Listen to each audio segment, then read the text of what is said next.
ஒரு சின்ன பையன் என்னை தேடிட்டு ஓடி வந்தான். ஒரு கதை சொல்லுங்கன்னா, சொந்தமா எதுவும் தெரியாதே என்ன, உங்களுக்கு சொந்தமா எதுவும் தெரியாதுன்னு எனக்கும் தெரியும் அப்படின்னா. இந்த பையன் அடிக்கடி என்கிட்ட வந்து கதை கேட்குறவன், அதனால என்னோட ரகசியம்லாம் அவனுக்கு அத்துப்படி. அதனால தான் அவ்வளவு தெளிவாக அடிச்சு விட்றான். சரி, இப்போ என்ன செய்யலாம்னு, பழைய கதை ஏதாவது ஒன்று சொல்லுங்களேன்னா. உனக்கு கிருஷ்ணதேவராயரை தெரியுமான்னு. அவர்கிட்ட நேரில் பழக்கம் இல்லை, ஆனால் அவரை பற்றி புஸ்தகத்தில் படிச்சிருக்கேன்னா. சரி, இவங்கிட்ட மேற்கொண்டு பேச்சு கொடுத்தா நம்மளை ஒரு மாதிரி ஆக்கி விடுவான் அப்படிங்கிறத யூகம் பண்ணிட்டு அவனை உட்கார வச்சு கடைசி வரைக்கும் குறுக்க பேசக்கூடாது அப்படின்னு ஒரு கண்டிஷனையும் போட்டுட்டு அந்த கதையை சொன்னேன். ஒரு சமயம் கிருஷ்ணதேவராயர் சமஸ்தானத்துக்கு ஒரு பெரிய வித்வான் வந்து சேர்ந்தாராம். என்னோட போட்டி போடுறதுக்கு இந்த ஊரில் யாராவது இருக்கீங்களா அப்படின்னு சவால் விட்டாராம். அந்த ஊரில் இருந்த பெரிய பெரிய வித்வான்லாம் இது ஏதுடா வம்பா போச்சுன்னு நினைக்க ஆரம்பிச்சிட்டாங்க. யாரும் அந்த ஆளோட போட்டி போடுறதுக்கு தயாராக இல்லை. எல்லாரும் நடுங்கிக்கிட்டு இருக்கிறாங்க. அந்த நேரத்தில் ஒருத்தன் மட்டும் தைரியமாக முன்னுக்கு வந்தான். அது யாருன்னா தெனாலிராமன். அந்த சமஸ்தானத்தில் விகட கவி அவன். என்ன அனுப்புங்க போட்டிக்கு, நான் ஜெயிச்சு காட்டுறேன்னா. உனக்கு அவ்வளவு தைரியம் இருக்குதா அப்படின்னு கேட்டாங்க. தைரியம் மட்டும்தான் என்கிட்ட இருக்குது, ஆனால் தைரியம் இருந்தால் அதிர்ஷ்டம் தேடிட்டு வருங்கிறது எனக்கு தெரியும் அப்படின்னா. அடுத்த நாள் போட்டி ஆரம்பமாச்சு. அந்த பெரிய வித்வான் வந்து நின்னார். தெனாலிராமன் எதிரில் வந்து நின்னான். அந்த வித்வான் ஒரு விரலை காட்டினார். தெனாலிராமன் பதிலுக்கு 2 விரலை காட்டினான். வித்வான் 3 விரலை காட்டினார். இவன் உடனே 4 விரலை காட்டினான். உடனே 5 விரலை காட்டினார் அவர். தெனாலிராமன் உடனே தன்னுடைய கை முஷ்டியை காட்டினான், கையை மூடி காட்டினான். அவ்வளோதான். அந்த பெரிய வித்வான் கிருஷ்ணதேவராயர் காலில் விழுந்தார். நான் தோத்துட்டேன், என் தோல்வியை ஒத்துக்கிறேன் அப்படின்னு சொல்லிவிட்டார். கிருஷ்ணதேவராயர் அவரை தனியாக அழைச்சிட்டு போய் என்ன நடந்ததுன்னு விசாரித்தார். அந்த வித்வான் விளக்கம் கொடுத்தார். ஆண்டவன் ஒருவன் தான் உண்டுங்கிறத விளக்கறதுக்காக நான் ஒரு விரலை காட்டினேன். அப்படி இல்லை, சக்தியை சேர்த்தா சக்தி சிவன் 2 பேர் உண்டுன்னு உங்கள் வித்வான் 2 விரலை காட்டினார். மூர்த்திகள் 3 பேருங்கிறதுக்காக நான் 3 விரலை காட்டினேன். வேதங்கள் 4ன்னு சொல்லி ஒரு 4 விரலை காட்டினார். பஞ்சபூதங்கள் 5ன்னு நான் 5 விரலை காட்டினேன். அதையெல்லாம் அடக்கி ஆளணும்னு சொல்லி அவர் கையை மூடி உறுதியாக காட்டினார். அடடா, உங்கள் வித்வானுக்கு எப்பேற்பட்ட அறிவு, அவர் தான் ஜெயிச்சார், நான் தோத்துட்டேன் அப்படின்னார் அவர். அப்படி சொல்லிவிட்டு அவர் போயிட்டார். அதுக்கப்புறம் தெனாலிராமனை கூப்பிட்டு என்னப்பா நடந்தது அப்படின்னு கேட்டாராம். அதுக்கு தெனாலிராமன் விளக்கம் கொடுத்துருக்குறான். அவன் முதல்ல என்னை கொன்னுடுவேன்னு அந்த வித்வான் ஒரு விரலை காட்டினான். உடனே ஒரு 2 கண்ணையும் தோண்டி விடுவேங்கிறதுக்காக நான் 2 விரலை காட்டினேன். உனக்கு நாமம் போட்டுருவேன்னு சொல்லி 3 விரலை காட்டினான். அதை அழிச்சிருவேன்னு 4 விரலை காட்டினேன். உன்னை அரைஞ்சிருவேன்னு அவன் 5 விரலை காட்டினான். நான் உங்களை குத்தி போடுவேன்னு சொல்லி கையை மூடி காட்டினேன் அப்படின்னா. இப்போ பாருங்க, ஜெயிச்சது யார்? தைரியம் மட்டும் இருந்துட்டா அதிர்ஷ்டம் தானா தேடி வருங்கிறது எவ்வளவு உண்மையாக போச்சு. அதனால் நாம் எப்பவும் தைரியமாக இருக்கணும்னு சொல்லிவிட்டு என் எதிரில் கதை கேட்டுட்டு உட்காந்துருந்த சின்ன பையனை பார்த்தேன். அவன் என்னை நிமிர்ந்து பார்த்தான். அவன் தன்னோட கை கால் 2ஐயும் ஒரு மாதிரியாக என் முன்னால் தூக்கி 20 விரலை காட்டினான். எனக்கு ஒன்றும் புரியல. இதுக்கு என்னப்பா அர்த்தம்னு கேட்டேன். இதே கதையை இதுக்கு முன்னாடி என்கிட்ட 20 தடவை நீங்கள் சொல்லியிருக்கீங்கன்னு அர்த்தம் அப்படின்னா. ஒருத்தர் வேகமாக நடந்து போகிறார். கடத்தெருவில் ஒரு ஸ்வீட்டு கடையை பார்க்குறார். உடனே சடன் பிரேக் போட்டது மாதிரி நிற்கிறார். ஒரு ஸ்வீட் வாங்கி சாப்பிடலாமேன்னு மனசு சொல்லுது. டாக்டர் வேணாம்னு சொல்லியிருக்கிறார், உடம்புக்கு ஒத்துக்காது, அதனால் அது வேணாம்னு சொல்லுது அறிவு. இவர் மனசு சொல்கிறத கேட்கல, அறிவு சொல்கிறபடி கேட்குறார். அதனால் மறுபடியும் வேகமாக அங்கேருந்து நடந்து போயிடுறார். அவர் நல்ல மனுஷன்.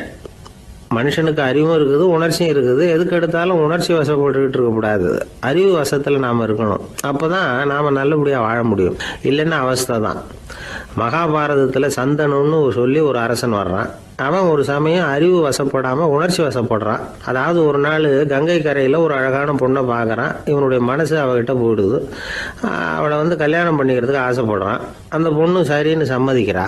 ஆனால் ஒரு நிபந்தனை போடுறா. அந்த நிபந்தனைக்கு சம்மதம்னு சொன்னாதான் உன்னை கல்யாணம் பண்ணிக்குவேன்னு சொல்றா. சரி, அவ போட்ட நிபந்தனை என்ன தெரியுமா? இது மாதிரி, நான் உங்க மனசு புண்படுற மாதிரி எந்த காரியம் பண்ணாலும் நீங்க என்ன ஏன்னு கேட்கக்கூடாது, நான் செய்யற காரியத்தை தடுக்கவும் கூடாது. அப்படி நீங்க செஞ்சா அடுத்த கணமே நான் உங்களை பிரிஞ்சு போயிடுவேன். இதுதான் அந்த பொண்ணு போட்ட நிபந்தனை. சந்தன அரசன் இந்த நிபந்தனையை வந்து ஒத்துக்கலாமா? இதை அறிவுபூர்வமாக யோசிச்சிருந்தா இதுக்கு கட்டுப்பட்டுருக்க மாட்டான். இந்த நிபந்தனைக்கு நான் சம்மதிக்க மாட்டேன்னு தான் சொல்லியிருக்கணும். ஆனால் அவன் அந்த நேரத்தில் உணர்ச்சி வசத்தில் இருந்தான். அதனால் நீ என்ன சொன்னாலும் சரின்னு ஒத்துக்கிட்டான். அவள் கல்யாணம் பண்ணிக்கிட்டான். இதனால் என்ன ஆச்சு?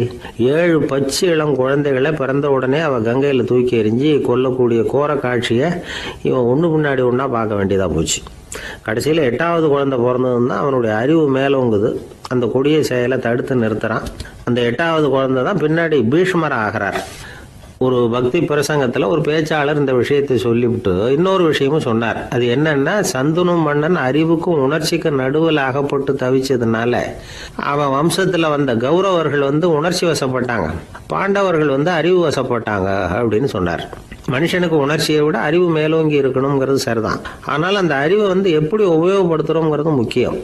ஒருத்தர் சொன்னார், சார் இன்னைக்கு கோயம்புத்தூரில் ஒரு கல்யாணம், அதுக்கு நான் போக முடியலேன்னு நினைக்கும் பொழுது மனசுக்கு ரொம்ப வருத்தமாக இருக்குது சார் அப்படின்னார்.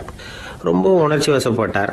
அதுக்காக கவலைப்படாதீங்க சார், ஒரு வாழ்த்து தந்தி கொடுத்துருங்களேன் அப்படின்னார் இன்னொருத்தர். அது எப்படி சார் முடியும்னார் அவர். நான் தானே சார் கல்யாணம் மாப்பிள்ளை அப்படிங்கிறார் அந்த ஆள். ஒரு நண்பர் வந்தார். ரொம்பவும் இறுக்கமாக உடை அணிஞ்சிருந்தார். அதாவது ஆடைக்குள்ளே அவர் மாட்டிக்கிட்டு இருந்தது மாதிரி தெரிஞ்சது. ஏன் துணி குறைச்சலாக எடுத்துட்டீங்களா அப்படின்னு கேட்டோம். இல்லைங்க, எனக்கு எப்போவுமே இறுக்கமாக உடை அணிகிறது தான் பிடிக்கும் அப்படின்னார். ஒருத்தர் எப்படி உடை அணிகிறார் அப்படிங்கிறத வச்சு அந்த ஆள் எப்படிப்பட்டவர் அப்படிங்கிறத கண்டுபிடிச்சிடலாம். உடை அணிகிற விதம் ஒருத்தருடைய மனநிலையை வெளிப்படுத்துதான். இப்போ இறுக்கமான உடை அணிகிறவங்க பொதுவாக மன நிம்மதி இல்லாதவங்களாக இருப்பாங்களாம், கோபக்காரங்களாக இருப்பாங்களாம். ரொம்ப தொலைதொலைப்பாக ஆடை அணிகிறவங்க இருக்கிறாங்கல்ல, அவங்கெல்லாம் அமைதியான ஆளாக இருப்பாங்களாம், சாந்தமாக இருப்பாங்களாம். இவங்கெல்லாம் போராடுறதுக்கு சரியாக வரமாட்டாங்களாம். இப்படி ஒரு கணிப்பு இருக்குது. அதனால தான் போர் வீரர்களுக்கெல்லாம் இறுக்கமான உடையை தான் கொடுக்கறது வழக்கம். ஆனால் சன்னியாசிகளை பாருங்கள், அவங்களுக்கெல்லாம் ரொம்ப தொலை உடைகள் தான். அவங்கெல்லாம் டைட் பேண்ட் போட்டுக்கிட்டு நிற்க மாட்டாங்க சன்னியாசிகள்லாம். அதே மாதிரி சன்னியாசிகள்லாம் காவி உடைய தேர்ந்தெடுக்கிறதுக்கும் காரணம் உண்டு. பல ஆண்டுகள் சோதனை செஞ்சு பார்த்துட்டு தான் சன்னியாசத்துக்கு காவி தான் சரி அப்படின்னு முடிவு பண்ணியிருக்கிறாங்க. இப்போ பௌதீக விஞ்ஞானப்படியும் அதுதான் சரி. அதாவது சூரிய ஒளியில் 7 வண்ணங்கள் உண்டு. ஒரு பொருள் மேலே அது விழும் பொழுது அந்த பொருள் நமக்கு சிவப்பாக தெரிஞ்சதுன்னா அந்த பொருள் சிவப்பை தவிர மற்ற எல்லா நிற கதிர்களையும் உள்வாங்கிக்கிட்டு சிவப்பு நிறத்தை மட்டும் வெளியில் விடுது. அதாவது விலக்கி விடுது. அதனால தான் அந்த பொருள் சிவப்பாக தெரியுது. உடல் ஆரோக்கியத்துக்கு ஓரளவு சிவப்பு தேவைப்படுது. அதனால தான் காவி உடை அணிஞ்சால் சூரிய ஒளி ஓரளவு சிவப்பை விலக்கிவிடும். அதாவது சிவப்பின் பலனும் கிடைக்கும், இந்த சிவப்பின் கெடுதலும் இல்லை அப்படின்னு யோசனை பண்ணாங்க. காவி உதய வேளையின் நிறம். கீழ் வானத்தில் கதிர் உதிக்கிற வேளையில் முதல் ஒளி தோன்றுகிற நேரத்தில் காவி நிறம் தான் கசியும். தியானம் செய்கிறப்போ முதல்ல காணக்கூடிய ஒளி காவி நிறம்தான். தியானத்தின் உச்ச நிலையின் நிறம் நீலம். தியானம் காவி நிறத்தில் ஆரம்பமாகி நீல நிறத்தில் நிறைவடைகிறது அப்படிங்கிறார் ஓஷோ. நீலம் தியான சிகரம், காவி தியான ஆரம்ப குறியீடு, ஒரு சன்னியாசியின் ஆரம்ப தரிசனம் அப்படிங்கிறார் அவர். ஒருத்தர் நாள் பூரா காவி உடைய அணிஞ்சிருந்தா அந்த நிறம் அவருக்கு தியானத்தை பற்றிய நினைவை ஊட்டிக்கிட்டே இருக்கும். இப்படியே ஆடைக்கும் தியானத்துக்கும் இடையில ஒரு தொடர் ஏற்படுது. ஒரு துறவியின் உள்ளார்ந்த பண்பாக அது மாறுது. கடை வீதியில் ஒரு பொருள் வாங்க போகிறோம், அது மறந்துடக்கூடாதுங்கிறதுக்காக ஞாபகம் முடிச்சு போட்டுக்கிறோம். அந்த முடிச்சுக்கும் பொருளுக்கும் தொடர்பு இல்லை. ஆனால் கடை வீதிக்கு போன உடனே அந்த முடிச்சு அந்த பொருளை ஞாபகப்படுத்துது. அதாவது அந்த முடிச்சு ஒரு தொடர்பு அம்சமாக அமையுது. அது மாதிரி தான் காவி உடையும். ஒரு துறவி நடக்கும் பொழுது, சாப்பிடும் பொழுது, குளிக்கும் பொழுது அவருடைய காவி உடை அவருக்கு ஞாபகப்படுத்திக்கிட்டே இருக்கும். அது ஒரு நிலைப்படுத்தப்பட்ட நினைவாக ஞாபகம் முடிச்சாக மாறிடுது. காவி ஆடை இல்லைன்னா ஒருத்தரால் துறவியாக முடியாதுன்னு அர்த்தம் இல்லை. அதே நேரத்தில் காவி ஆடையால் ஒன்றும் பிரயோஜனம் இல்லை, அதில் ஒன்றும் அர்த்தம் இல்லை அப்படின்னு சொல்லிட முடியாது. இதுதான் உண்மை. இவ்வளவு தூரம் காவி ஆடையை பற்றி சொல்கிறதுனால எல்லாரும் சன்னியாசியாக போயிடுங்கோ அப்படின்னு நாம் சொல்கிறதாக யாரும் நினச்சிடக்கூடாது. மனசுக்கும் நிறத்துக்கும் உள்ள சம்பந்தத்தை தெரிஞ்சுக்கிறதுக்காக தான் இவ்வளவும்.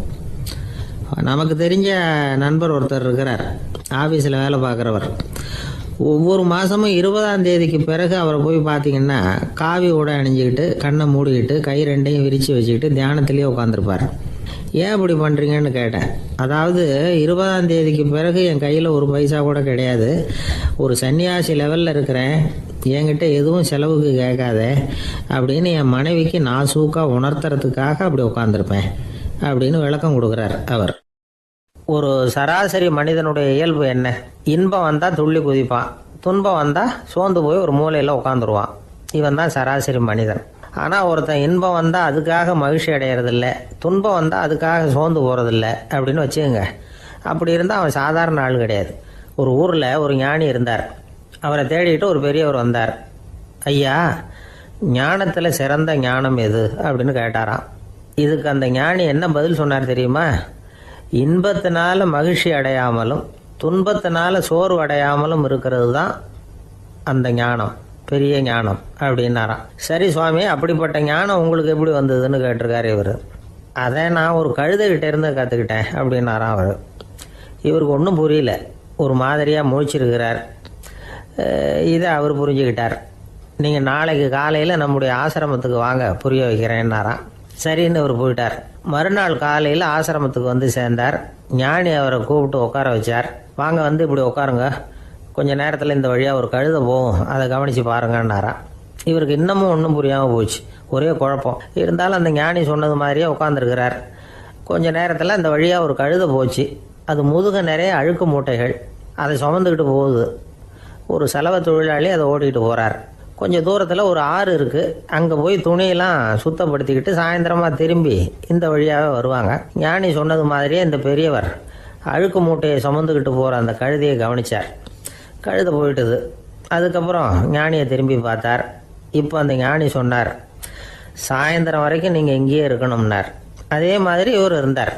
சாயந்தரமாக அந்த ஞானி சொன்னார், ஐயா, இப்போ கொஞ்ச நேரத்தில் அந்த கழுதை இந்த வழியாக திரும்பி வரும், அதையும் கவனித்து பாருங்கன்னார்.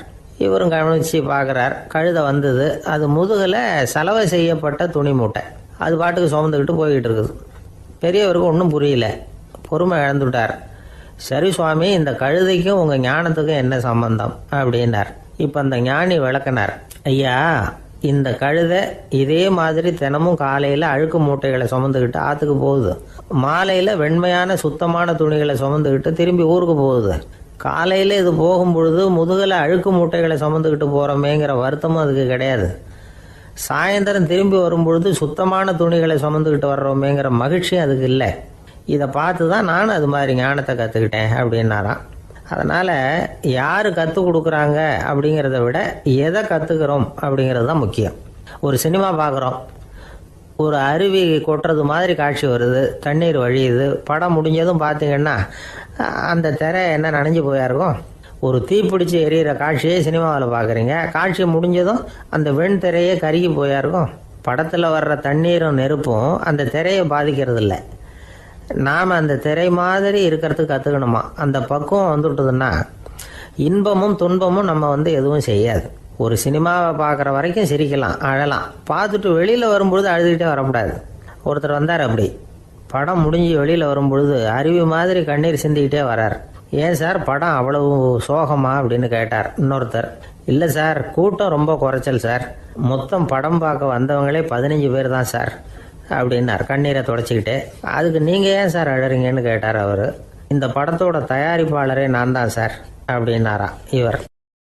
ஒரு நீதிமன்றம், அங்கே ஒரு கொலை வழக்கு சம்பந்தமாக விசாரணை நடந்துக்கிட்டு இருக்குது. அந்த வழக்கறிஞர் ரொம்ப தீவிரமாக வாதாடிக்கிட்டு இருக்கிறார். தன்னுடைய கட்சிக்காரர் நிரபராதிங்கிறது அவருக்கு நல்லா தெரியும். அதனால தான் அவர் சார்பாக வாதாடுறதுக்கே ஒத்துக்கிட்டார். அப்படி அவர் மும்முரமாக வாதாடிக்கிட்டு இருக்கிற சமயத்தில் அவசரமாக தந்தி ஒன்று வந்து சேர்ந்தது. அதை வாங்கி படித்து பார்த்தார். அதுக்கப்புறம் அதை மடித்து தன்னுடைய கோட்டு பையில் வச்சுக்கிட்டு தொடர்ந்து வாதாட ஆரம்பிச்சிட்டார். பேசி முடித்தார். அதுக்கப்புறம் அங்கே கோர்ட்டில் இருந்த சக வக்கீல்கள் அவர்கிட்ட வந்தாங்க.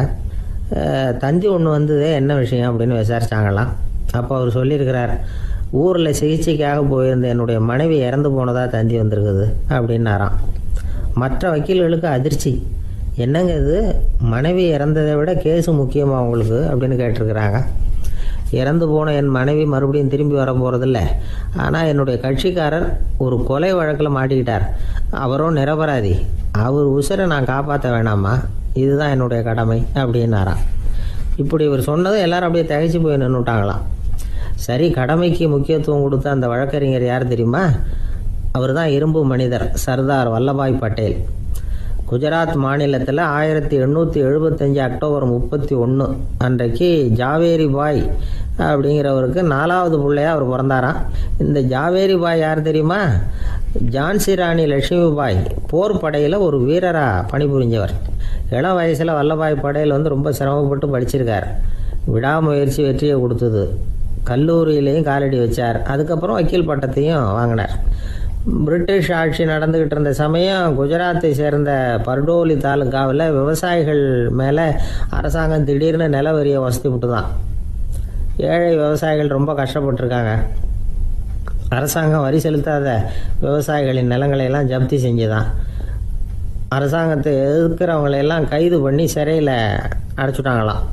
சில பேர் வீடு வாசல் ஆடு மாட்டையெல்லாம் விற்று கூட வரி கட்ட வேண்டிய நிலைமைக்கு ஆளாயிட்டாங்க.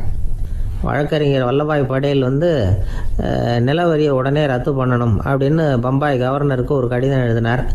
எந்த பலனும் இல்லை. உடனே எல்லா விவசாயிகளையும் அணி திரட்டினார். அதுக்கு தானே தலைமை தாங்கினார். சத்தியாகிரகம் நடத்தினார். அந்த பகுதியில் எந்த வேலையும் நடக்கலை. வேறு வழி இல்லை. ஆட்சியாளர்கள் உடனே வரியை ரத்து பண்ணாங்க. சிறையில் இருந்தவங்களெல்லாம் வெளில விட்டாங்க. 1928 ஆகஸ்ட் 6 சர்க்காருக்கும் விவசாயிகளுக்கும் இடையில் ஒரு உடன்பாடு ஏற்பட்டது. அதுக்கப்புறம் தான் நிலைமை சரியாக போச்சான். வல்லபாய் படேலின் பொது சேவையை பாராட்டின பொதுமக்கள் அவருக்கு சர்தார் அப்படிங்கிற பட்டத்தை கொடுத்தாங்களாம். சர்தார்னா தலைவர் அல்லது தளபதின்னு அர்த்தம். இரும்பு மனிதர்னு இவருக்கு பேர். இருந்தாலும் நகைச்சுவை உணர்வும் இவருக்கு நிறைய உண்டு. ஒரு தடவை ஒரு பத்திரிகை நிருபர் வந்திருக்கார். சர்தார் பட்டேல்கிட்ட அவருக்கு பிடிச்ச பண்பாடு கலாச்சாரம் எது அப்படின்னு கேட்கணும்னு ஆசை. அதனால் அவரை பார்த்து கேட்டாராம், ஏங்க உங்களுக்கு பிடிச்ச கல்ச்சர் எது அப்படின்னு கேட்டிருக்கார். இதுக்கு சர்தார் பட்டேல் சொன்ன பதில் என்ன தெரியுமா? எனக்கு பிடிச்ச கல்ச்சர் அக்ரிகல்ச்சர் அப்படின்னாராம். ஒரு நண்பர் சினிமா படம் தயாரிக்கிறவர், அவர்கிட்ட ஒரு நாள் பேசிக்கிட்டு இருந்தேன். அது எப்படி சார், நீங்கள் எடுக்கிற எந்த படமும் கையை கடிக்காத அளவுக்கு எடுத்துடுறீங்களே, அது எப்படின்னு கேட்டேன். அது ஒன்றும் பெரிய விஷயம் இல்லை சார். பெண்களுக்குன்னு சில உருக்கமான காட்சிகள், இளைஞர்களுக்குன்னு சில நடனங்கள், அடிதடி காட்சிகள், அப்புறம் வயசானவங்களுக்குன்னு சில ஆன்மீக காட்சிகள், சின்ன பிள்ளைங்களுக்கு சிரிப்பு, இப்படி எல்லாமும் சேர்த்து நான் படம் எடுக்கிறேன். மசாலா படம்னு பேர். இது ரொம்ப பெருசாக இல்லைன்னாலும் ஓரளவுக்கு சுமாராக ஓடிடும், கையை கடிக்காது அப்படின்னார். இது ஒரு உத்தி. சில பத்திரிகை ஆசிரியர்களும் இந்த உத்தியை கையாளுறது உண்டு. இந்த உத்திக்கு பார்னம் உத்தி அப்படின்னு பேர். பார்னம் எஃபெக்ட் அப்படின்னு சொல்லுவாங்க. அதாவது ஃபீனியஸ் டி பார்னம் அப்படின்னு ஒருத்தர் அமெரிக்காவில் இருந்தாராம். அதாவது 19ஆம் நூற்றாண்டில் அமெரிக்காவில் கொடிகட்டி பறந்த ஒரு சர்க்கஸ் நிறுவனத்தின் அதிபர் அவர். இந்த உலகத்தில் ஒவ்வொரு நிமிஷமும் ஒரு ஏமாளி பறந்துக்கிட்டே இருக்கிறான் அப்படிங்கிறது அவருடைய சித்தாந்தம். ஒவ்வொருத்தரையும் திருப்திப்படுத்துகிற அளவுக்கு அம்சங்களை கொஞ்சம் கொஞ்சமாக கலந்து கேளிக்கை நிகழ்ச்சிகளை நடத்தினது தான் அவருடைய மகத்தான வெற்றிக்கு காரணம். அதனால் அந்த உத்தியை யார் கடைப்பிடிச்சாலும் சரி, அதுக்கு பார்னம் உத்தி அப்படின்னு பேர் வந்துட்டுது. ஜோசியம் சொல்கிறவங்களுக்கும் இந்த உத்தி தான் கை கொடுக்குது. ஒரு விஷயத்த ஒருத்தருடைய கோள் நிலைகள் அல்லது கையெழுத்து நிரூபிக்கிறதாக அவர்கிட்ட சொன்னால் அதை அவர் நம்பிவிடுவார். ஆனால் அந்த விஷயம் நல்லதாக இருக்கணும், நேர்மையானதாக இருக்கணும், அதாவது பாசிட்டிவாக இருக்கணும். 8ஆம் இடத்துல குரு, 9ஆம் இடத்துல சனி, நீங்கள் ஒரு பெரிய மேதை தான் அப்படின்னு சொல்லுவாங்க. கேட்குறவங்களுக்கு அதை மறுக்கிறதுக்கு மனசு வராது. அப்படி சொல்லும் பொழுது கூடவே என்ன கொஞ்சம் முன்கோபம் அதிகமாக இருக்கும், இருந்தாலும் அது உடனே மறைஞ்சிரும் அப்படின்னு சில அற்ப விஷயங்களையும் சொன்னாலும் அதையும் சரிதான்னு சொல்லி ஒத்துக்குவாங்க. ஆளுமையை எடை போடுகிற ஒரு நிறுவப்பட்ட உத்தியின் மூலமாக தன்னுடைய குணாதிசயங்கள் கண்டுபிடிக்கப்பட்டதாக அவர் நம்புறது தான் இதுக்கு காரணம். இந்த மாதம் பணத்தட்டுப்பாடு கொஞ்சம் இருக்கும், உடம்புல ஏதாவது கொஞ்சம் அசௌகரியம் இருக்கும், வீட்டுக்குள்ளே லேசாக மனஸ்தாபம் வரலாம், இது மாதிரி பொதுப்படையாக சிலதை சொன்னாலே போதும், மக்களை நம்ப வச்சுடலாம். இதெல்லாம் நமக்கு மட்டும்தான் ஏற்படுது அப்படின்னு சொல்லி அவங்க நினைக்கிறது தான் காரணம். இதுதான் பார்னம் உத்திங்கிறது. மனிதர்கள் பாராட்டுகளை விரும்புகிறதும் விமர்சனங்களை வெறுக்கிறதும் பார்னம் உத்தியின் அடுத்த கூறு. அதனால் ஒருத்தருக்கு ஜோசியம் சொன்னாலும் சரி, அவருடைய ஆளுமையை மதிப்பிடுறதாக இருந்தாலும் சரி, அவரை புகழற மாதிரி இருந்தாலும் சரி, அப்படி இருந்தால் தான் அது சரியாக இருக்கும். சாதகமான விஷயங்களை அதிகமாகவும் பாதகமான விஷயங்களை நாசூக்காகவும் சொன்னால் மக்கள் அதை நம்பிவிடுவாங்க. ஒருத்தரை கருமின்னு சொன்னால் ஏற்றுக்க மாட்டார், அதையே கொஞ்சம் மாற்றி நீங்கள் கொஞ்சம் சிக்கனமான ஆசாமி அப்படின்னு சொன்னால் நீங்கள் சொல்கிறது சரிதான் சார் அப்படிம்பார். நீங்கள் பெரிய செலவாளி தான், இருந்தாலும் நல்ல விஷயங்களுக்கு தான் செலவழிப்பீங்க அப்படின்னு சொல்லணும். இப்படி இந்த வாரணம் உத்தியை கடைபிடிச்சி இன்னைக்கு வெற்றிகரமாக காலம் தள்ளுறவங்க நிறைய பேர் இருக்கிறாங்க. இந்த உலகத்தில் ஒவ்வொரு நிமிஷமும் ஒரு ஏமாளி பறந்துக்கிட்டே இருக்கிறான் அப்படிங்கிறது தான் ஃபீனியஸ் பார்னம் அவர்களுடைய நம்பிக்கை. அதை விட அடுத்தவங்களை ஏமாளியாக நினைக்கிற மனுஷர்கள் தான் இன்னைக்கு உலகத்தில் ரொம்ப அதிகம். ஒருத்தர் தன்னுடைய மேலதிகாரிகிட்ட போய், ஐயா ஒரு நாள் லீவு வேணும், என் தங்கச்சிக்கு கல்யாணம் அப்படின்னார். அவர் பார்த்தார், ஒரு 10 நிமிஷம் வெளியில் இருங்கன்னார். 10 நிமிஷம் கழித்து கூப்பிட்டார், இதை பாருங்க நீங்கள் சொல்கிறது பொய், இப்போ உங்கள் தங்கச்சிக்கு ஃபோன் பண்ணேன், அவங்க தனக்கு 2 வருஷத்துக்கு முன்னாடியே கல்யாணம் ஆகிட்டதாக சொல்கிறாங்க அப்படின்னார். உடனே இவர் சொன்னார், சார் இப்போ நீங்கள் சொல்கிறதும் பொய்யா தான் இருக்கணும், ஏன்னா நிஜமாக எனக்கு ஒரு தங்கச்சியே கிடையாது அப்படின்னார். சில பேர் ஆளை பார்த்தா 60 வயசு மாதிரி தோணும், உண்மையான வயசு என்னன்னு பார்த்தா 40 அல்லது 45 சில பேரை பார்க்கறதுக்கு 45 மாதிரி தெரியும், உண்மையிலேயே 65 தாண்டி இருப்பாங்க. ஒரு மனிதனுக்கு 2 வகையான வயது உண்டுங்கிறார் ஓஷோ. அதாவது உடம்புக்குன்னு ஒரு வயசு, மனசுக்குன்னு ஒரு வயசு. முதல் உலக மகாயுத்தம் நடந்தது இல்லையா, அது முடிஞ்சதுக்கு அப்புறம் முதல் தடவையா மனிதனின் மூளை வளர்ச்சியை பற்றி மனநல வைத்தியர்கள் ஒரு கணக்கெடுப்பு சோதனை நடத்தினாங்களாம். அது வரைக்கும் மனிதனுக்கு 2 வகையான வயது உண்டுன்னு யாரும் சிந்திச்சதே இல்லையா. அந்த உலக மகாயுத்தம் முடிஞ்சதுக்கு அப்புறம் மனிதனுடைய சராசரி மனதின் வயதை கணக்கிட்டு பார்க்கும் பொழுது அவங்களுக்கெல்லாம் ரொம்ப அதிர்ச்சியாக இருந்துதான். ஏன்னா அது ரொம்ப பின்தங்கிய நிலையில் இருந்திருக்கு, வளர்ச்சி அடையாத நிலையில் இருந்திருக்கு. அவங்க கண்டுபிடிச்ச பிரகாரம் அப்போ மனசோட சராசரி வயசு என்ன தெரியுமா, 14. அப்படின்னா பார்த்துங்க, உடல் ரீதியாக ஒருத்தரோட வயசு 70 கூட இருக்கலாம், ஆனால் மனசோட வயசு 14 தான். இதுக்கு நேர்மாறாக அமைஞ்சு போச்சுன்னு வச்சுங்க. அதாவது ஒருத்தருக்கு உண்மையிலேயே 14 வயசு, அதாவது உடலோட வயசு 14, அவரோட மனசின் வயசு 70ன்னு வச்சுக்கோங்க. இப்படி அமைஞ்சு விட்டதுன்னா அவர் சீக்கிரம் ஞானத்தன்மை அடைஞ்சிருவார் அப்படின்னு அர்த்தம்.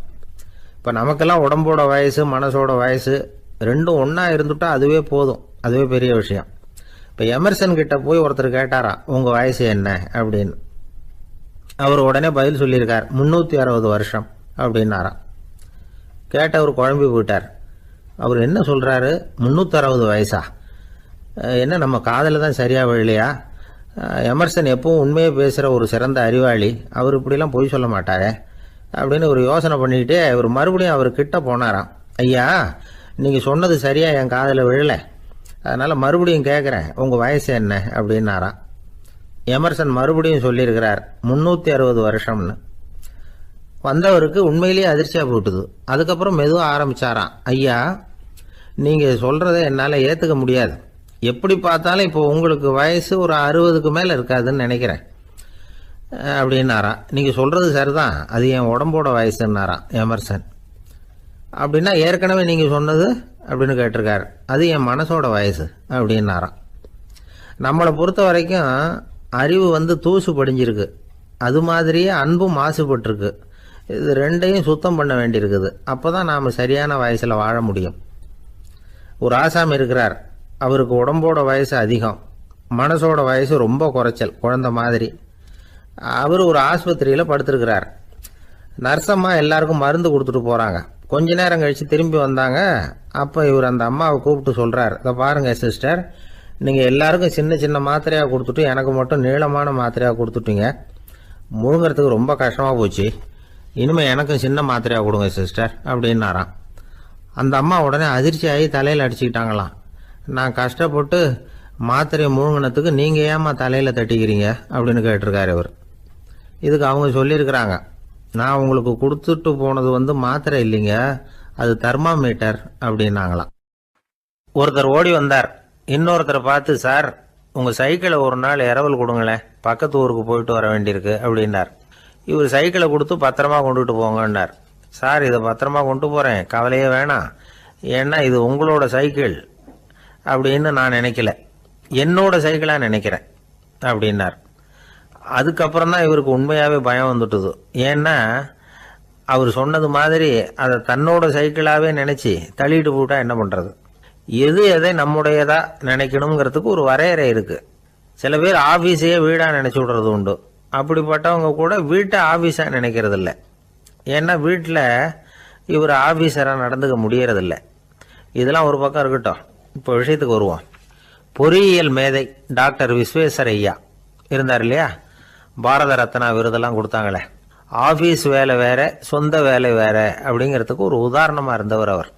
மைசூர் மகாராஜா கிட்ட திவானா இருந்தார்.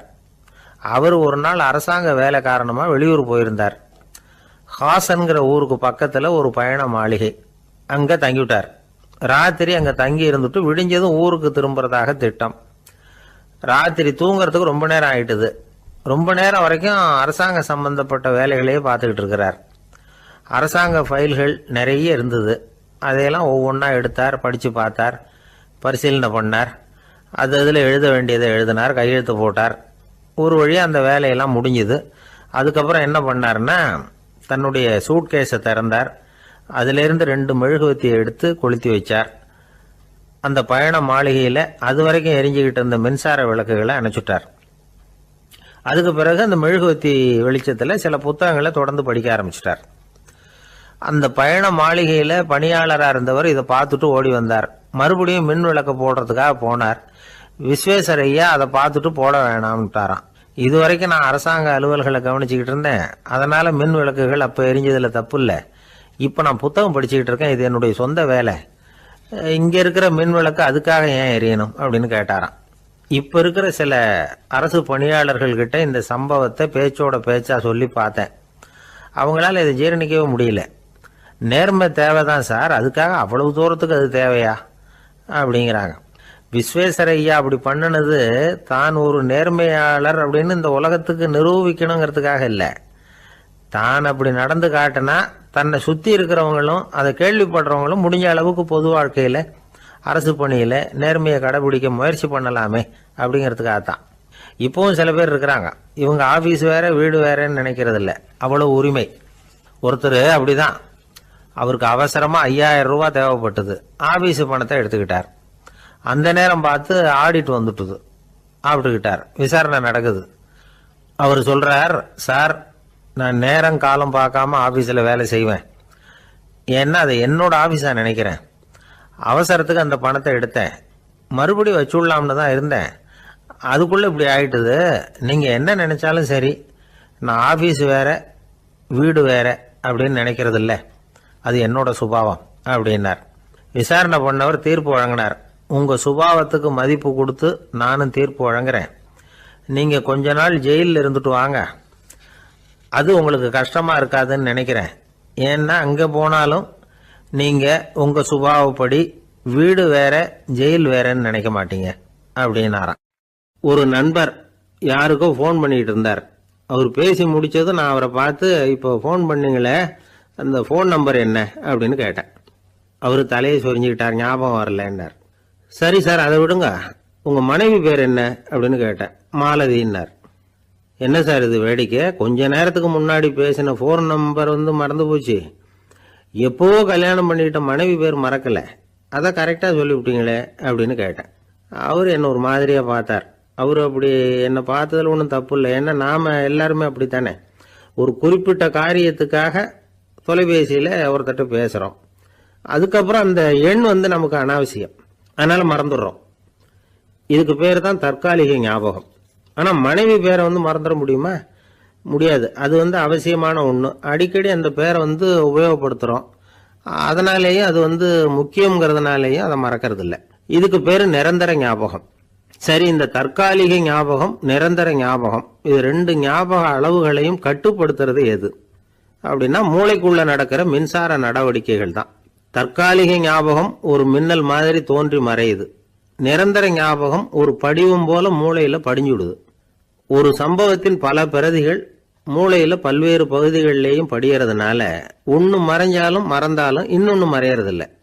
இப்படிப்பட்ட நிலைமையில தான் இந்த தொண்டையில இருக்கு, வாயில வரமாட்டேங்குது சார் அப்படிமா.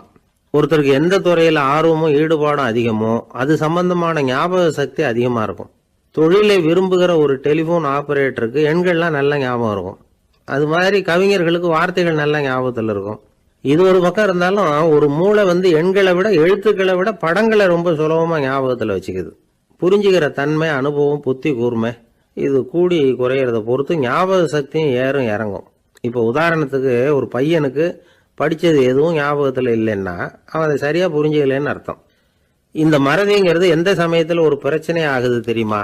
உங்களுக்கு வேண்டியப்பட்ட ஒருத்தரை ஞாயிற்றுக்கிழமை சாயந்தரம் சரியாக 5 மணிக்கு கடற்கரைக்கு வர சொல்லிவிட்டு அந்த நேரத்தை மறந்துட்டா அது பரவாயில்ல, வர சொன்னதையே மறந்துட்டாதான் நிலைமை மோசம்னு அர்த்தம். இப்படி இருந்தால் இது சிகிச்சை எடுத்துக்க வேண்டிய நிலைமைங்கிறத புரிஞ்சுக்கணும். ஆமாம், இதுக்கும் மருந்து இருக்கு. ஆனால் மூளை குறிப்பிட்ட அளவுக்கும் கீழே இயங்குறப்போவோ இன்னொன்று சொல்லுவாங்க, இந்த நியூரோ டிரான்ஸ்மிட்டர் அப்படின்னு சொல்லுவாங்க. அப்படிங்கிற மூளை ரசாயனம் ரொம்பவும் குறைஞ்சி போகிறப்போ மட்டும்தான் உபயோகப்படும். டாக்டர் என்ன சொல்கிறாங்க தெரியுமா? மூளையை பொறுத்த வரைக்கும் அதில் ஞாபக சக்தி அதிகமாக உள்ள மூளை, மறதி உள்ள மூளை அப்படின்னு ஒன்றும் கிடையாது அப்படிங்கிறாங்க. நினைவு வச்சுக்கிறதுக்கு பயிற்சி அளிக்கப்பட்ட மூளை, பயிற்சியற்ற மூளை அப்படின்னு வேணும்னா சொல்லலாம் அப்படின்னு சொல்கிறாங்க. அதனால நம்ம ஞாபக சக்திங்கிறது நம்ம கிட்ட இருக்கிற பயிற்சி, முயற்சி இதை பொறுத்து தான் அமையும். ஒருத்தர் ஒரு பென்சிலை எங்கேயோ வச்சுக்கிட்டு தேடிக்கிட்டு இருந்தார். அப்புறம் என்னமோ தீவிரமா யோசனை பண்ணி அதை ஞாபகப்படுத்தி பார்த்துக்கிட்டு இருந்தாராம். எதிரில் உட்காந்துருந்தவர் சொன்னார், பென்சிலை தானே தேடிட்டு இருக்கீங்க, அது உங்க வலது காதில் இருக்குது சார் அப்படின்னாராம் அவரு. இதுக்கு அவரு சொல்லியிருக்காரு, பென்சிலை வலது காதில் தான் வச்சிருக்கேங்கிறது எனக்கு நல்லா ஞாபகம் இருக்கு, ஆனா எது வலது காதுங்கிறது தான் மறந்து போச்சு அப்படின்னாராம். அவர் அதை தான் யோசிச்சுட்டு இருந்திருக்கிறார். ஒருத்தர் ரொம்ப கவலையோட உட்காந்துருந்தார். எதை பற்றி சார் கவலைப்படுறீங்கன்னு கேட்டோம். எதிர்காலத்தை பற்றி கவலைப்படுறேன்னார். ஏன்னு கேட்டோம். என்ன பண்ணுறதுன்னே தெரியல சார், எதிர்காலம் ஒரே இருட்டாக இருக்குது, பாதையே புரியலன்னார். இன்னைக்கு நம்ம இளைஞர்கள் பல பேருக்கு எதிர்காலம் இருட்டாக தான் தெரியுது. அவங்கெல்லாம் இந்த கதையை கொஞ்சம் கேட்கணும். ஒரு மலை அடிவாரத்தில் ஒரு சின்ன கிராமம். அந்த மலை ரொம்ப உயரமானது, அடர்த்தியாக செடி கொடிகள் மரங்கள் அதில் மண்டி கிடக்குது. பகல் வேளையில் இருட்டாக தான் இருக்கும், அவ்வளோ அடர்த்தி. அந்த மலை உச்சியில் ஒரு கோவில். நாள் ராத்திரியே புறப்பட்டாதான் காலையில் அந்த கோயிலுக்கு போய் சேர முடியும். கிராமத்து இளைஞன் ஒருத்தன் அந்த மலை உச்சிக்கு போக வேண்டியிருந்தது. கையில் ஒரு விளக்கை எடுத்துக்கிட்டு நாள் ராத்திரியே புறப்பட்டான். புறப்பட்டு போனவன் கிராமத்து எல்லையிலேயே நின்றுட்டான். ஏன் தெரியுமா? அவன் கையில் இருந்த விளக்கோட வெளிச்சம் 10 அடி தூரத்துக்கு தான் தெரியுது. அது வரைக்கும் தான் பாதை தெளிவாக இருக்குது. அதுக்கு அப்பால எல்லாம் ஒரே இருட்டாக இருக்குது, பாதை புரியல. இவன் யோசனை பண்ணி பார்த்தான். மனசுக்குள்ள ஒரு சந்தேகம். 10 அடி தூரம் தானே வெளிச்சம் தெரியுது, அப்படின்னா நாம் 10 அடி தூரம் தானே போக முடியும். அதுக்கும் அந்தாண்ட ஒரே இருட்டாக இருக்குது, அதில் எப்படி நாம் நடந்து போகிறது? நாம் ரொம்ப தூரம் நடந்து போய் ஆகணுமே. அப்படிப்பட்ட நினப்பெல்லாம் அவனுக்கு வந்துவிட்டது. இதுதான் அவன் மனசில் ஏற்பட்ட தயக்கம். இப்படி யோசிச்சுக்கிட்டே அந்த இளம் ஆசாமி புறப்பட்ட இடத்துலயே நின்றுக்கிட்டு இருக்கிறான். அந்த சமயத்தில் ஒரு வயசான பெரியவர் அந்த பக்கமாக வந்தார். அவர் கையில் இதை விட சின்னதாக ஒரு விளக்கு வச்சிருந்தார். அது எப்படின்னா அது ஒரு 5 அடி தூரத்துக்கு தான் வெளிச்சம் காட்டுது, அவ்வளவு சின்ன விளக்கு. அவரும் மலை உச்சிக்கு போகிறதுக்காக தான் வந்துகிட்டு இருக்கிறார். அவரை பார்த்து இவன் கேட்டான், என்ன பெரியவரே, இவ்வளவு சின்ன விளக்க வச்சுக்கிட்டு அவ்வளவு தூரத்துக்கு எப்படி மலையேற போறீங்க அப்படின்னு கேட்டான். நீ ஏன் இப்படி தயங்கிட்டே நிற்கிறேன்னு கேட்டார் பெரியவர். என்கிட்ட இருக்கிற விளக்கு 10 அடி தூரத்துக்கு தான் பாதையை காட்டுதுன்னா. இப்போ பெரியவர் சொன்னார், தம்பி, உன் கையில் இருக்கிற விளக்கு கொடுக்குற வெளிச்சத்தை வச்சு நீ முதல்ல 10 அடி தூரம் முன்னாடி போ, 10வது அடியில் போய் நின்றுக்கிட்டு பாரு, மறுபடியும் ஒரு 10 அடி தூரத்துக்கு பாதை தெரியும். இப்படி உன் கையில் இருக்கிற விளக்கு தொடர்ந்து வெளிச்சம் காட்டிக்கிட்டே இருக்கும். நீ முன்னேற முன்னேற அந்த வெளிச்சமும் முன்னேறும். அதனால் எத்தனை கிலோமீட்டர் தூரம் வேணும்னாலும் நீ இந்த 10 அடி தூரம் வெளிச்சத்தை வச்சுக்கிட்டே நீ போயிடலாம், புறப்படு அப்படின்னார். இப்போ தான் அந்த பெரியவர் சொன்னது இளைஞனுக்கு பளிச்சுன்னு புரிஞ்சுதான். உடனே உற்சாகமாக புறப்பட்டான், உச்சிக்கு போய் சேர்ந்தான். இந்த கதையிலேருந்து நாம் புரிஞ்சிக்க வேண்டியது என்ன தெரியுமா? நீண்ட கால திட்டம் ஒன்று போடும் பொழுது நமக்கு முன்னாடி இருக்கிறத மறந்துட்டு மனசை போட்டு குழப்பிக்க கூடாது. உங்கள் கையில் என்ன இருக்கோ அதுலேயே உங்கள் எதிர்காலம் மறைஞ்சிருக்குது. கண் முன்னாடி தெரியறத வச்சு ஆரம்பிங்க, போக போக வழி தானாக புலப்படும் அப்படிங்கிறார் ஒரு பெரியவர். பெரிய பயணங்களையெல்லாம் இப்படி தான் நடத்த வேண்டியிருக்கும். ஒவ்வொரு அடியாக எடுத்து வச்சா ஓடி போய் சேர்ந்து விடலாம், மலைச்சி போய் நின்றுட்டா நின்றுக்கிட்டே இருக்க வேண்டியது தான். நம்ம ஆள்லாம் ரொம்ப மோசமாக இருக்கிறாங்க. ஒருத்தன் அப்படி தான் நீண்ட தூர பிரயாணம் ஒன்று புறப்பட்டான். ரயில் போய்கிட்டே இருந்தது.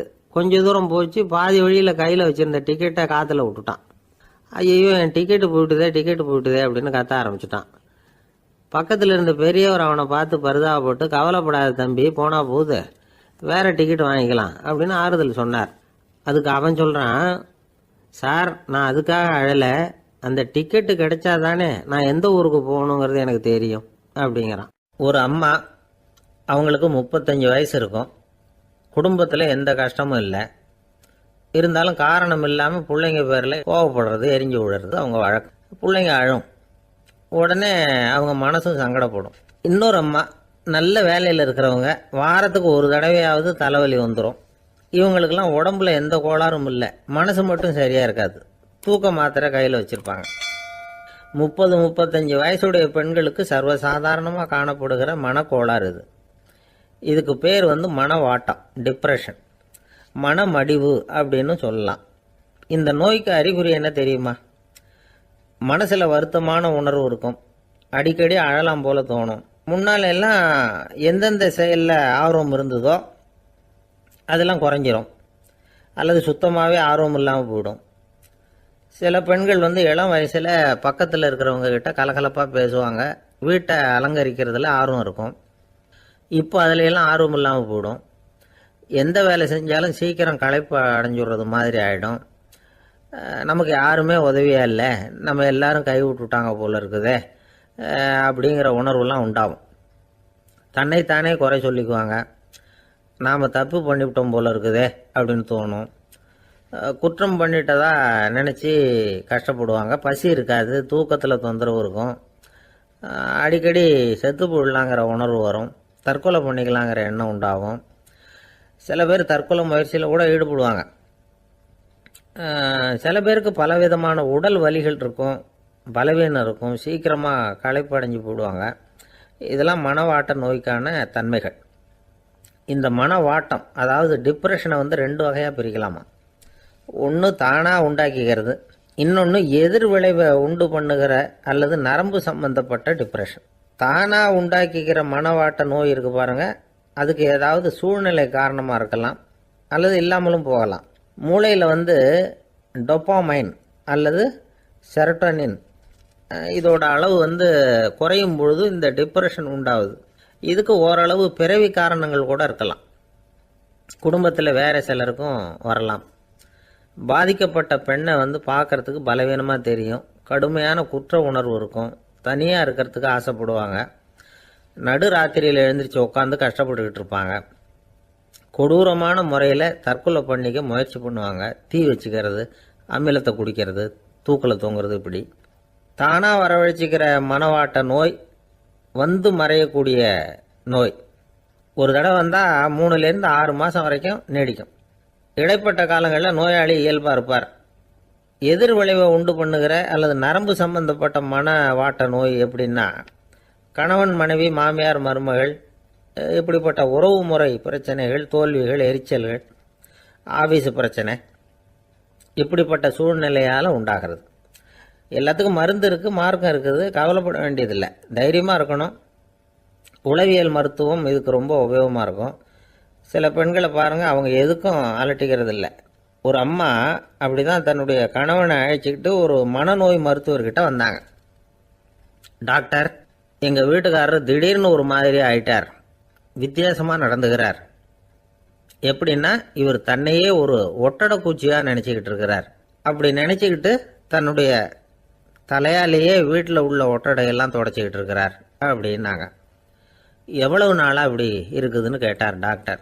1 வாரமாக அப்படி இருக்குது அப்படின்னாங்க அந்த அம்மா. அப்படின்னா முன்னாடியே ஏன் அழைச்சிட்டு வரல அப்படின்னு கேட்டார் டாக்டர். வீடு பூரா சுத்தமாகட்டுமேனு பார்த்துக்கிட்டு இருந்தேன் டாக்டர் அப்படின்னாங்களாம் அந்த அம்மா. ஒரு ஊரில் ஒரு ஞானி இருக்கிறார், ரொம்ப பெரிய ஞானி, ரொம்ப வயசாயிட்டுது. கடைசி காலத்தில் அவர்கிட்ட சில பேர் வந்தாங்க. உங்கள் குரு யார் அப்படின்னு கேட்டாங்க. அவர் நிமிர்ந்து பார்த்தார். எனக்கு ஆயிரக்கணக்கான குருமார்கள் உண்டு, அவங்க பேரெல்லாம் சொல்லணும்னா இந்த காலம் பத்தாது, ஆனால் முக்கியமான ஒரு 3 பேரை பற்றி மட்டும் உங்களுக்கு சொல்கிறேன் அப்படின்னாராம். அப்புறம் சொன்னார், அந்த 3 பேரில் ஒருத்தன் ஒரு திருடன். ஒரு சமயம் ஒரு பாலைவனம் வழியாக நான் போய்கிட்டு இருந்தேன். அப்போது வழி தவறி போய் ஒரு கிராமத்துக்கு போயிட்டேன். அது இருட்டு நேரம், நடுராத்திரி, ஊரே உறங்கி போச்சு. அந்த நேரத்தில் ஒரு ஆள் மட்டும் ஒரு வீட்டு சுவத்தில் ஏதோ பண்ணி உள்ளே நுழையிறதுக்கு முயற்சி பண்ணிகிட்டு இருக்கிறான். அவங்கிட்ட போய் நான் இன்னைக்கு இங்கே எங்கே தங்க முடியும் அப்படின்னு கேட்டேன். அதுக்கு அவன், இந்த ராத்திரி வேளையில் அது ரொம்ப சிரமம், ஒரு திருடனோட உங்களால் தங்க முடியும்னா நீங்கள் என்னோட தங்கலாம் அப்படின்னா. நான் அவங்க கூட 1 மாதம் தங்கியிருந்தேன். ஒவ்வொரு நாள் ராத்திரியும் இப்போ நான் என்னுடைய வேலைக்கு போகிறேன், நீங்கள் ஓய்வு எடுத்துக்கோங்க அப்படின்னு சொல்லிவிட்டு போவான். அவன் திரும்பி வந்த உடனே உனக்கு ஏதாவது கிடைச்சிதான்னு நான் கேட்பேன். அதுக்கு அவன், இன்னைக்கு ராத்திரி ஒன்றும் இல்லை, நாளைக்கு மறுபடியும் முயற்சி பண்ணுவேன் அப்படின்பா.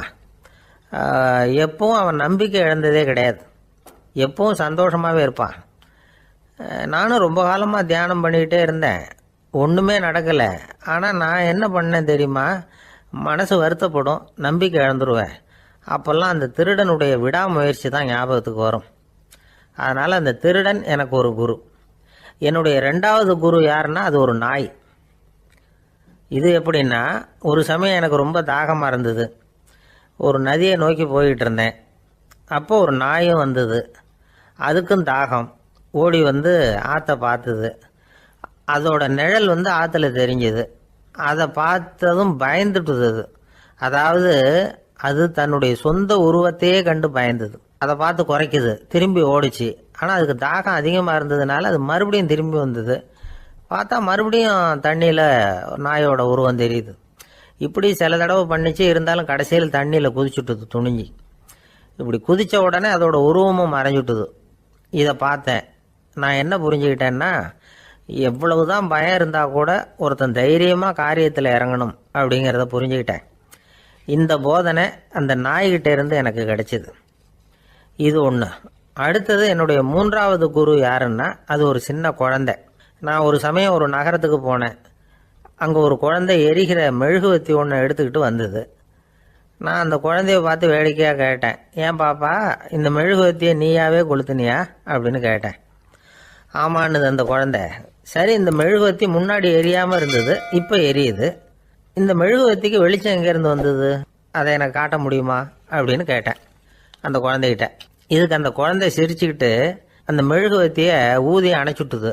அதுக்கப்புறம் என்னை பார்த்து கேட்டுது, இப்போ இந்த மெழுகுவத்தியின் வெளிச்சம் போனதை பார்த்தீங்க இல்லையா, அது எங்கே போச்சுன்னு எனக்கு சொல்லுங்க அப்படின்னுது. அந்த குழந்தை இப்படி கேட்டதும் என்கிட்ட இருந்த ஆணவம் அழிஞ்சுட்டுது. நான் படித்ததெல்லாம் அந்த வினாடியில் சுக்கு நூறாக போயிட்டுது. என்னுடைய முட்டாள்தனத்தை நான் உணர்ந்தேன் அப்படின்னு இவ்வளவும் அந்த ஞானி விவரமாக சொன்னாராம். அதனால் நாம் இன்னார்கிட்டே இருந்து தான் இதை கற்றுக்கணுங்கிறது இல்லை, யாருக்கிட்டே இருந்தும் எதையும் கற்றுக்கலாம். நம்மால் ஒருத்தன் ஒரு நாய் வளர்த்துக்கிட்டு இருந்தான். அந்த நாய்க்கு வால் கிடையாது, யாரோ ஏற்கனவே வெட்டி எடுத்துட்டாங்க. இந்த நாய் தான் சார் எனக்கு குரு, அதுகிட்டே இருந்து கூட நான் பாடம் கற்றுக்கிட்டு இருக்கிறேன் அப்படின்னா. அப்படி என்ன கற்றுக்கிட்டேன் இந்த வால் இல்லாத நாய்கிட்டே இருந்து அப்படின்னு கேட்டோம். நாம் யாருக்கிட்டையும் வாலாட்டக்கூடாது அப்படிங்கிற பாடத்தை அதுகிட்டே இருந்து தான் நான் கற்றுக்கிட்டேன் அப்படின்னா. இந்த உலகத்தில் எவ்வளவோ உயிரினங்கள் இருக்குது, ஒவ்வொன்றும் ஒவ்வொரு விதமாக சண்டை போடுது. இப்போ 2 மாடு சண்டை போட்டுக்குதுன்னு வச்சுங்க, என்ன பண்ணும், 2 முட்டிக்கும். அதுக்கு சண்டை போடுறதுக்கு ஆயுதமாக உபயோகப்படுறது அதோட கொம்பு. 2 சேவல் சண்டை போட்டுக்குதுன்னு வச்சுங்க, அதுக்கு ஆயுதமாக உபயோகப்படுறது அதோட கால் நகம். காலால் தான் அது ஒன்றோட ஒன்று சண்டை போட்டுக்கும். ஆனால் 2 மனுஷன் சண்டை போட்டுக்கிறான்னு வச்சுங்க, இவன் இன்னதை தான் ஆயுதமாக உபயோகப்படுத்துவான்னு குறிப்பிட்டு சொல்ல முடியாது. கல்லை எடுப்பான், கத்தியை எடுப்பான், துப்பாக்கி எடுப்பான், என்ன வேணாலும் பண்ணுவான். வாயால் திட்டுவான், கையால் அடிப்பான், காலால் உதைப்பான், சகலகலா வல்லவன். விலங்குகள்லாம் பொதுவாக வாயை சாப்பிட்றதுக்கு மட்டும்தான் உபயோகப்படுத்துது. ஆனால் இவனுக்கு சாப்பிட்றதுக்கும் அதுதான், சாப்பிட்டு விட்டு திட்டுறதுக்கும் அதுதான். ஆனால் ஒரு விஷயத்தில் மட்டும் கெட்டிக்கிறேன். அதாவது நாம் சண்டை போட்டுக்கிட்டாலும் பரவாயில்லை, கோழிகள் சண்டை போடாமல் இருக்கணும் அப்படின்னு ஆசைப்படுறான். எதுக்காக? கோழிகள் சண்டை போடாமல் இருந்தால் நிறைய முட்டைகள் போடுமா, அதுக்காக தான் இந்த அக்கறை. கோழி பண்ணை வச்சுருக்கிறவங்களுக்கு இது ஒரு பெரிய பிரச்சனை. அதாவது பண்ணையில் இருக்கிற கோழிகளுக்குள்ளே அடிக்கடி சண்டை வந்துடும், அதனால் முட்டை உற்பத்தி குறைஞ்சிரும். சரி, இதுக்கு என்ன பண்ணுறது? பண்ணையில் போய் உட்காந்துக்கிட்டு தினமும் பஞ்சாயத்து பேசிகிட்டு இருக்க முடியுமா? அமெரிக்காவில் கோழி பண்ணை வச்சிருக்கிற ஒருத்தர் இதை பற்றி யோசனை பண்ணி பார்த்தாராம். ஒரு வழியையும் கண்டுபிடிச்சிருக்கார். கோழிக்கெல்லாம் மூக்கு கண்ணாடி மாட்டி விட்டுட்டோம்னா அது சண்டை போடுற குணம் குறைஞ்சிரும், முட்டை அதிகமாகிடும். அந்த கண்ணாடியில் உள்ள லென்ஸு சிவப்பு நிறத்தில் இருக்கணும், அவ்வளவுதான் அப்படின்னு அவர் கண்டுபிடிச்சாராம். இது ஏற்கனவே நடைமுறையில் கண்டுபிடிக்கப்பட்ட ஒரு விஷயம். ஆனால் எல்லா கோழிக்கும் சிவப்பு மூக்கு கண்ணாடி எப்படி மாட்டி விடுறது?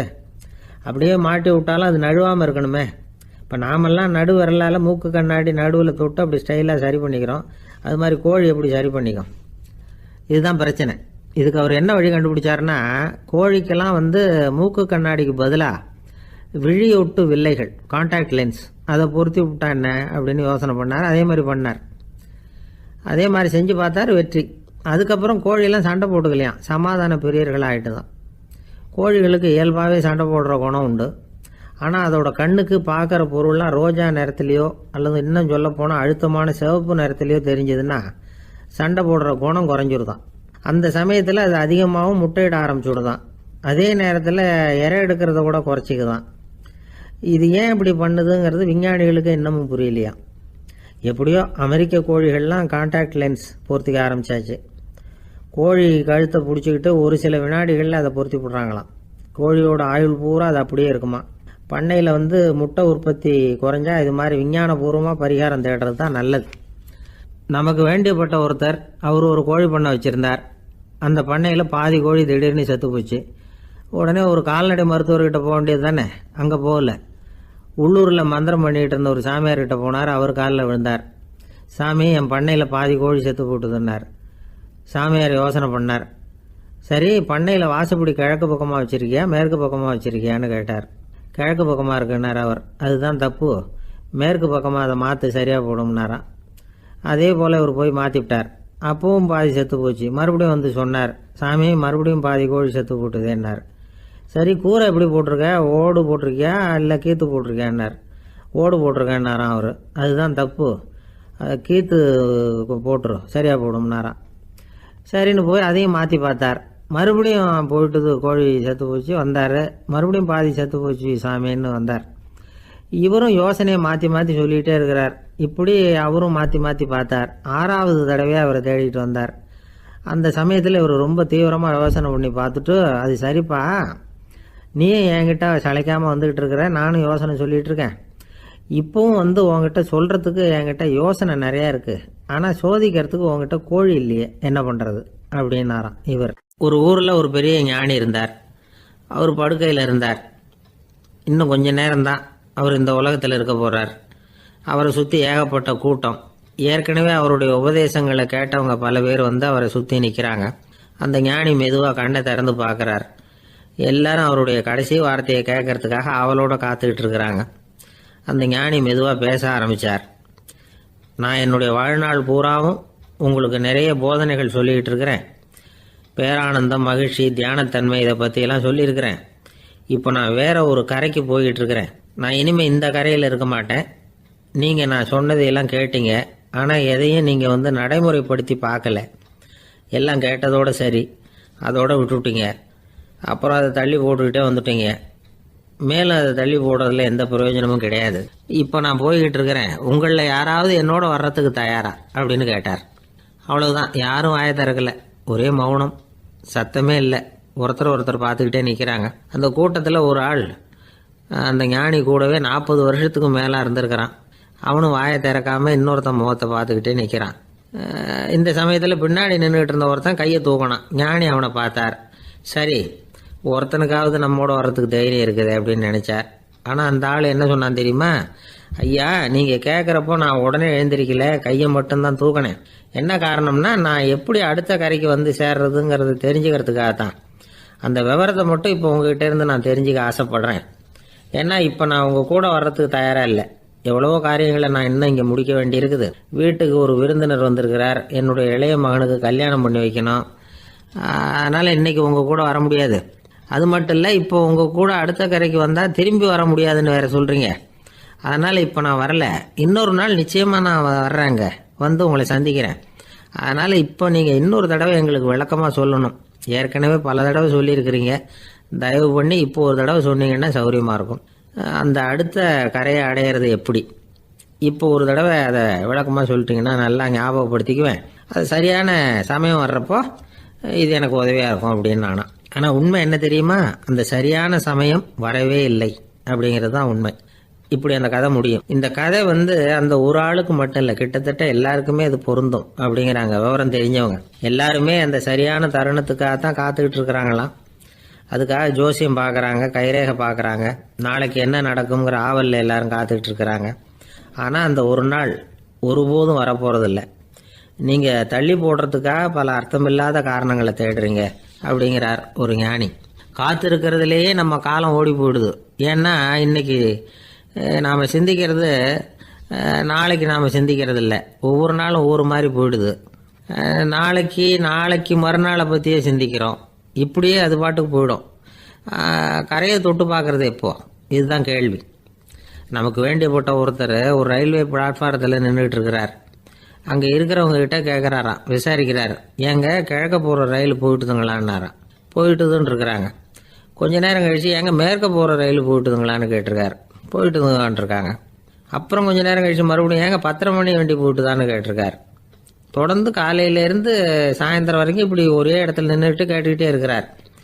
இதை பார்த்துக்கிட்டு இருந்த ஒருத்தர் அவர்கிட்ட ஏங்க நீங்கள் எங்கே போகணும் அப்படின்னு கேட்டாராம். இவர் மெதுவாக சொன்னாராம், இந்த ரயில்வே லைனை தாண்டி அந்த பக்கம் போகணும் அப்படின்னாராம். ஆஃபீஸில் வேலை பார்க்குற ஒருத்தர் வந்தார். பேசாமல் ஒரு 10 நாள் லீவு போட்டுடலாமா பார்க்குறேன் அப்படின்னார். ஏன்னு கேட்டோம். என்னுடைய மேலதிகாரி ஒரு முசுடு சார், அவர்கிட்ட வேலை பார்க்குறது ரொம்ப கஷ்டமாக இருக்குது அப்படின்னார். ஆஃபீஸில் வேலை பார்க்குறவங்கெல்லாம் ஒரு விஷயத்தை நல்லா ஞாபகத்தில் வச்சுக்கணும். மேலதிகாரிங்கிறவர் ஒரு பெரிய மகான் இல்லை, அவரும் ஒரு மானிட பிறவி தான். சராசரி மனுஷனுக்குள்ள பலம் பலவீனம் ரெண்டும் அவருக்கும் உண்டு. அதனால் அவரை கொஞ்சம் அனுசரித்து போகிறதுக்கு பழகிறது தான் நல்லது. மேலதிகாரிகளில் பல வகை உண்டு. அதில் முக்கியமாக 3 வகை. அதில் ஒரு வகை எப்படி தெரியுமா, உங்களை ஒரு வேலை செய்கிற மெஷினாக மட்டுமே நினைக்கக்கூடிய வகை. இவங்கெல்லாம் எப்படின்னா, எங்கேயாவது வெளியூர் போயிருந்தா கூட அங்கேருந்து ஃபோன் பண்ணுவாங்க, அந்த வேலை என்னாச்சு, இந்த வேலை என்னாச்சு அப்படின்னு. இவங்களுக்கெல்லாம் உங்கள் நலனை பற்றியோ உங்கள் குடும்பத்தை பற்றியோ அக்கறை இருக்காது. நீங்கள் சொல்கிற யோசனை எதுவும் இவங்ககிட்ட எடுபடாது. கொடுத்த வேலையை பாரு, நீ எனக்கு புத்தி சொல்ல வேணாம் அப்படிம்பாங்க. இவங்களை அனுசரித்து போகிறதுக்கு ஒரே வழி, இவங்க எதை சொன்னாலும் சரின்னு சொல்லிவிட்டு வேலையை கவனிக்க வேண்டியது தான். இவங்ககிட்ட வேற எந்த கேள்வியும் கேட்டுக்கிட்டு இருக்கக்கூடாது. ஆமாம் சாமி போடுறது கௌரவ குறைச்சல் இல்லை, அது ஒரு அலுவலக சௌகரியம், அவ்வளவுதான். இன்னொரு வகையான மேலதிகாரிகள் எப்படி தெரியுமா, இவங்கெல்லாம் ஆஃபீஸ் வேலையை பற்றி அதிகமாக கவலைப்பட்டுக்கிட்டு இருக்க மாட்டாங்க. தங்களுடைய சொந்த இமேஜ் பாதிக்கப்படக்கூடாதுங்கிறதுலையே கவனமாக இருப்பாங்க. இவங்கெல்லாம் அடிக்கடி உங்கள் நலனை விசாரிப்பாங்க. அதே மாதிரி நீங்களும் அவரை விசாரிக்கணும்னு எதிர்பார்ப்பாங்க. இந்த ரக அதிகாரிகளுக்கெல்லாம் புது வருட வாழ்த்து அனுப்பலாம், பிறந்தநாள் வாழ்த்து அனுப்பலாம். அவருக்கு எங்கேயாவது ஒரு பாராட்டு விழா நடந்தால் முதல் வரிசையில் போய் உட்காந்து உங்கள் முகத்தை காட்டலாம். ஆஃபீஸ் வேலையை மட்டுமே பார்க்குற பணியாளர்கள் இது மாதிரி அதிகாரிகள்கிட்ட நல்ல பேர் வாங்க முடியாது. இன்னொரு வகையான மேலதிகாரிகள் உண்டு. அவங்க எப்படின்னா, ஆஃபீஸ் வேலையை பற்றியும் கவலைப்பட மாட்டாங்க, தனக்கு கீழே வேலை பார்க்குறவங்கள பற்றியும் கவலைப்பட மாட்டாங்க. எக்காரணம் கொண்டும் தன்னுடைய பொசிஷனுக்கு ஆபத்து வந்துடக்கூடாதுன்னே நினைக்கக்கூடியவங்க இவங்க. இவங்களால் கடுமையான வேலை செய்யவும் முடியாது, தீர்மானிக்கவும் முடியாது. எந்த முடிவையும் எடுக்காமல் அப்படியே தள்ளி போட்டுக்கிட்டே போடுவாங்க எல்லாத்தையும். இதனால் என்ன ஆகும்னா, இவருக்கு கீழே வேலை பார்க்குற உங்களுக்கு பொறுப்பு அதிகமாகிடும். இவங்ககிட்ட போய் பிரச்சனையை மட்டும் சொல்லி பிரயோஜனம் இல்லை, அதுக்கான முடிவுகளை நீங்களே சொல்லணும். அப்போ தான் இது மாதிரி அதிகாரிகள்கிட்ட நல்ல பேர் வாங்கலாம். அட்லீஸ்ட் கெட்ட பேர் வாங்காமலாவது காலம் தள்ளலாம். ஆஃபீஸில் வேலை பார்க்குறவங்க முக்கியமாக சில விஷயங்களை ஞாபகத்தில் வச்சுக்கணும். ஆஃபீஸில் நடக்கிற நல்லது கெட்டது எதுவாக இருந்தாலும் உடனடியாக மேலதிகாரிகிட்ட தெரிவிக்கிறது நல்லது. 3வது மனிதர் மூலமாக அதை அவர் தெரிஞ்சுக்கிறது அவ்வளவு நல்லதில்லை. எந்த மேலதிகாரியுமே தான் இந்த சர்பாஸ் செய்யப்படுறத விரும்புறதில்லை. அதனால் அவருக்கு தெரியாமல் மேலிடத்துக்கு மணி எழுதி போடக்கூடாது. அப்படி எழுதி போடுறவங்க சில பேர் இருக்கிறாங்க. நீங்களும் உங்கள் மேலதிகாரியும் தொழில் ரீதியாக ஒரே படிப்பு படித்தவராக இருக்கலாம். அப்படி இருந்ததுன்னா அட்ஜஸ்ட் பண்ணி போகிறது கொஞ்சம் கஷ்டம்தான். இதை மனசில் வச்சுக்கிட்டு நடந்துக்கணும். உங்களுக்கும் அவருக்கும் அபிப்பிராய பேதமா, அது அவருக்கும் உங்களுக்கும் உள்ள தனிப்பட்ட பிரச்சனை. அதை விளம்பரப்படுத்திக்கிட்டு இருக்கக்கூடாது, அது அவருடைய கோபத்தை கிளறும். உங்கள் மேலதிகாரி உங்கள் கூட படித்தவராக இருக்கலாம், அதுக்காக அவரை எல்லாருக்கும் முன்னாடி அடைய கிச்சாமி எப்படிடா இருக்க அப்படின்லாம் கேட்டுக்கிட்டு இருக்கக்கூடாது. பொதுவாக யாரும் அதை விரும்புறதில்லை. இவ்வளவையும் உங்கள் மனசில் வச்சுக்கிட்டு கொஞ்சம் சாமர்த்தியமாக நடந்துக்கிட்டிங்கன்னா ஆஃபீஸ் உங்களுக்கு அவஸ்தையாக இருக்காது, ஆனந்தமாக இருக்கும். ஒரு மேலதிகாரி தன்கிட்ட வேலை பார்க்குற ஒருத்தரை பற்றி ரொம்ப பெருமையாக சொன்னாராம். எங்கள் ஆஃபீஸில் எவ்வளவோ பேர் வேலை பார்க்குறாங்க, எல்லாரும் தினமும் வந்து ஏதாவது பிரச்சனைகளை சொல்லிகிட்டு இருப்பாங்க.